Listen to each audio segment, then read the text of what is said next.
વાવથરા જિલ્લાની દિયોદર તાલુકા પંચાયતની જે ચૂંટણી હતી આ ચૂંટણી ત્રીજી વખત મોકૂફ રખાઈ છે. જોકે આ ચૂંટણી મોકૂફ રખાતાની સાથે બનાસકાંઠા સાંસદ જ્ઞાનીબેન ઠાકોરે ભાજપ અને અધિકારીઓ પર કેવા પ્રકારના પ્રહાર કર્યા અને શું કહ્યું તેની વિગતે ચર્ચા આ વિડીયોમાં કરવી છે. વૈષ્ણવજન તો તેને કહીએ જે પીડ પરાઈ જાનાને રે. નમસ્કાર, હું છું દિનેશ ઠાકોર. નવજીવન ન્યૂઝમાં આપનું હાર્દિક સ્વાગત છે. વાત વાવથરા જિલ્લાની છે. વાવથરા જિલ્લાના દિયોદર તાલુકા પંચાયતની જે ચૂંટણી હતી જે દિયોદર તાલુકા પંચાયતની જે બેઠક હતી આ બેઠકને લઈને 25 તારીખે ચૂંટણી યોજાઈ હતી. પરંતુ ચૂંટણીમાં જે ચૂંટણી અધિકારી હતા આ ચૂંટણી અધિકારી વચ્ચે જે નેતાઓ હતા નેતાઓ વચ્ચે બોલાચાલી થઈ હતી અને કાયદા અને વ્યવસ્થાની સ્થિતિ કથળી હતી. જોકે અધિકારી દ્વારા 10 નામજોગ અને 50 થી 60 ટોળા ઉપર ફરિયાદ કરવામાં આવી અને 27 તારીખ જાહેર કરવામાં આવી. જોકે 27 તારીખે જે તાલુકા પંચાયત દિયોદર છે ત્યાં આગળ જે પોલીસ બંદોબસ્ત સાથે ખડકી દેવામાં આવ્યો હતો અને આખરે જે ભાજપ અને કોંગ્રેસના જે સભ્યો હતા આ સભ્યો સભાખંડ ખાતે 10 વાગ્યા પહોંચ્યા હતા. પરંતુ આ જે સભ્યો હતા સભ્યો સવારથી લઈ અને 4 વાગ્યા સુધી બેઠા પરંતુ ચૂંટણી અધિકારી ન આવ્યા. કારણ કે ચૂંટણી અધિકારીની જે તબિયત હતી તબિયત ખરાબ થતાં મેડિકલ કોલેજ ખાતે સારવાર અર્થે ખસેડ્યા હતા. જોકે ચૂંટણી મોકૂફ રખાઈ અને ચૂંટણી મોકૂફ રખાતાની સાથે સાંસદ જ્ઞાનીબેન ઠાકોરે કયા પ્રકારના આક્ષેપ કર્યા અને શું કહ્યું તે પણ તમે સાંભળો. આજે દિયોદર તાલુકા પંચાયતના પ્રમુખ ઉપપ્રમુખની ચૂંટણી યોજાવાની હતી. ત્રીજી વખત ચૂંટણીના જે અધિકારીઓ છે એણે ફેરફાર કર્યો. પહેલાં 25 તારીખ હતી. 25 તારીખે કોઈ પણ કારણ વગર ચૂંટણી મુલતવી રાખી. એના પછી આજ 27 તારીખ નક્કી કરેલી હતી. 27ને 11:30 વાગે કોઈ અધિકારી આવ્યા નહીં અને બાનું એવું કાઢવામાં આવ્યું કે ચૂંટણી અધિકારી જે નિમેલા હતા એમની તબિયત બગડી છે. ગઈકાલે જ્યારે કલેક્ટર ઓફિસમાં અમે ગયા ત્યારે પણ એ તંદુરસ્ત હતા અને અમારી સાથે જમ્યા છે. અને ફરી પાછું આજે એવું કહેવામાં આવ્યું કે અમે 3 વાગે ચૂંટણી કરાવશું અને 3 વાગ્યા સુધી અમારા સભ્યો બધા સભાખંડમાં હતા. એક પણ ચૂંટણી અધિકારી જે નિમણૂક કરેલી હતી એ 3 વાગ્યા સુધી કોઈ ચૂંટણી અહીં કરાવવા માટે આવ્યું નથી. એટલે લોકશાહીનું જે હનન થવું જોઈએ, લોકશાહીની જે હત્યા થવી જોઈએ એ આજે આ દિયોદર તાલુકા પંચાયતના સભ્યોની હેરાનગતિ કહો, આમ પ્રજાની હેરાનગતિ, વહીવટીતંત્ર એ બધાને ખૂબ હેરાન કરવા માટેનો પ્રયત્ન ભારતીય જનતા પાર્ટી અને એમના વહીવટીતંત્રએ કર્યો છે. ત્યારે જ્યારે કોઈ પણ વ્યક્તિને અન્યાય થાય ત્યારે એના નિયમો પ્રમાણે, બંધારણ પ્રમાણે એ કલેક્ટર પાસે કે પ્રાંત અધિકારી પાસે ન્યાય માગવા માટે જતા હોય. જ્યાં રક્ષક ભક્ષક બને તો એની કોઈ જગ્યા રહેતી નથી. અહીંયા અમારી એક બેન જે ડિલિવરી પ્રસંગમાં આજે એની ગાયનેક ડૉક્ટરે તારીખ આપેલી હતી મેડિકલ સ્ટાફ સાથે લગભગ 11 વાગ્યાથી કરીને અત્યારે 5 વાગ્યા સુધી બેન એ અહીં સભાખંડમાં રહી. એના ઉપર પણ દયા ભારતીય જનતા પાર્ટીના નેતાઓ કે એમના વહીવટીતંત્રને દયા ન આવી અને કોઈ પણ કારણ વગર ત્યાં બનાસ મેડિકલમાં દાખલ થઈ અને ચૂંટણી આજે મુલતવી રાખવામાં ફરી આવી છે. ટીડીઓ મારફત અહીંયા હાલ જાહેરાત કરી કે વહીવટીતંત્ર તરફથી અમને કોઈ સૂચના આપવામાં આવી નથી અને હવે જ્યારે અમને વહીવટીતંત્ર સૂચના આપશે ત્યારે અમે સભ્યોને જાણ કરશું.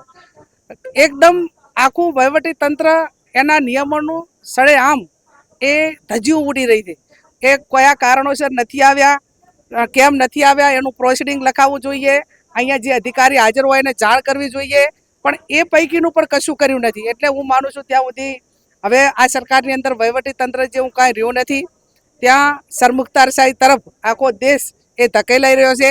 પણ અમે આપના મીડિયાના માધ્યમથી કહેવા માગીએ છીએ કે તમે અમારા ઉપર 307 અમારા કાર્યકર ઉપર દાખલ કરો. તમે જે કલમો લગાવી હોય લગાવો. જેટલો અત્યાચાર અમારા ઉપર ગુજારવો હોય એટલો બધો વહીવટી રીતે બધો ગુજારો. પણ અમારા સભ્યો મક્કમ છે, કોંગ્રેસના કાર્યકરો મક્કમ છે. જ્યારે એ તારીખ આપશે ત્યારે પણ આ તાલુકા પંચાયતની ચૂંટણી જ્યારે વહીવટીતંત્ર કે સરકાર આપશે ત્યારે પણ મક્કમતાથી અમે આ ચૂંટણીમાં ભાગ લઈને અમારા સભ્યો જે લોકોએ જે ચુકાદો આપ્યો એ પૈકીમાં પ્રમુખ ઉપપ્રમુખ બનશે. અને જે અમારા કાર્યકરો ઉપર ખોટી 307 દાખલ કરવામાં આવી છે કે ઘણા 2-3 આરોપીના તો એવા નામ લખવામાં આવ્યા છે કે જે હાજર જ નહોતા. એમને ભારતીય જનતા પાર્ટીના કાર્યાલય કે એમના નેતાઓએ જે નામ આપ્યા એ વહીવટીતંત્ર પોલીસે FIRમાં નામ લખી દીધા છે. એટલે પોલીસને વહીવટીતંત્ર જે કાયદો અને વ્યવસ્થા જાળવવાની જવાબદારી એમની છે.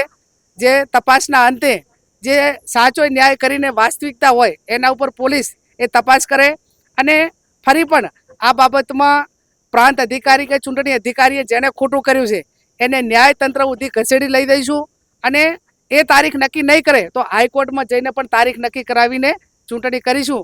અહીંયા જે મીડિયાના લોકોએ પણ અમને સહકાર આપ્યો અને બીજું વહીવટી તંત્રએ પણ ક્યાંક ને ક્યાંક નીચેના વહીવટી તંત્રએ અમને સાથ સહકાર આપ્યો, વ્યવસ્થાઓ કરાવી નાના મોટી, એ બદલ પણ એમનો આભાર. અને લોકશાહી સામે ટકાવી રાખવા માટે કરીને ચોથી જાગીરી તરીકે જે મીડિયાની ભૂમિકા હોય, વહીવટી તંત્રની હોય, કાયદો વ્યવસ્થાની હોય, એ દરેક ડિપાર્ટમેન્ટ કે દરેક જે ક્ષેત્ર છે જેની જવાબદારી એ પૂરેપૂરી જવાબદારી સંભાળે એવી હું એમની પાસે અપેક્ષા રાખું છું. અહીંનો કલેક્ટર હોય, અહીંના પ્રાંત અધિકારી હોય, એમને ખરેખર પ્રજાનો પગાર લેવાનું બંધ કરવું જોઈએ.